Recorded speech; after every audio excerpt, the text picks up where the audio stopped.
আমার মা মূর্খ মা। মা এখনো অঙ্ক বুঝে না। একটা রুটি চাইলে দুইটা রুটি নিয়ে আসে। কোথায় যাওয়ার সময় 20 টাকা চাইলে 50 টাকা ঢুকিয়ে দেয়। আমার মা ইংরেজি বুঝে না। হেঁটিয়ে বললে উল্টো ভালোবেসে বুকে টেনে নেয়। আমার মা মিথ্যাবাদী। নিজের পেটে খিদে থাকা সত্ত্বেও খায় না, আমার জন্য তুলে রাখে। আমার মা বোকা। সারা জীবন রান্নাঘর আর আমাদের ভালো মন্দের পিছনে কাটিয়ে দেয়। আমার মা নির্লজ্জ। কতবার মাকে বলি আমার জিনিসে হাত দিবে না, তবুও মা নিজের হাতে আমার এলোমেলো জিনিসগুলো গুছিয়ে রাখে। আমার মা বেহায়া। আমি কথা না বললেও জোর করে এসে বেহায়ার মতো গায়ে পড়ে কথা বলে।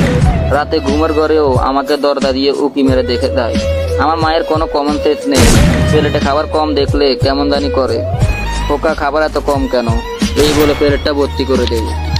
এত খাবার পরেও মায়ের চোখে যেন আমি কতদিনের না খাওয়া। আমার মা কেয়ারলেস। নিজের কোমরের ব্যথা পিঠের ব্যথায় দুঃখে দুঃখে মারা গেলেও কখনো ওষুধের কথা বলে না। অথচ আমার একটা কাশিতেই তার দিনটা যেন উলট পালট হয়ে যায়। ডাক্তার হাকিম কবিরাজ সব এক করে বসে। আমার মা আনস্মার্ট। অনেকের মায়ের মতো করে দামি দামি শাড়ি পরে না, ভ্যানিটি ব্যাগ ঝুলিয়ে মোবাইল হাতে নিয়ে ঘুরতে দেয় না। সারাদিন শুধু রান্নাঘর আর আমাদের ভালো মন্দের চিন্তায় পূর্ণ হয়ে জীবনটা কাটিয়ে দেয়। আমার মা স্বার্থপর। সে নিজের সন্তানের জন্য দুনিয়া সবকিছু ত্যাগ করতে পারে। ভালো থাকুক দুনিয়া সকল মা।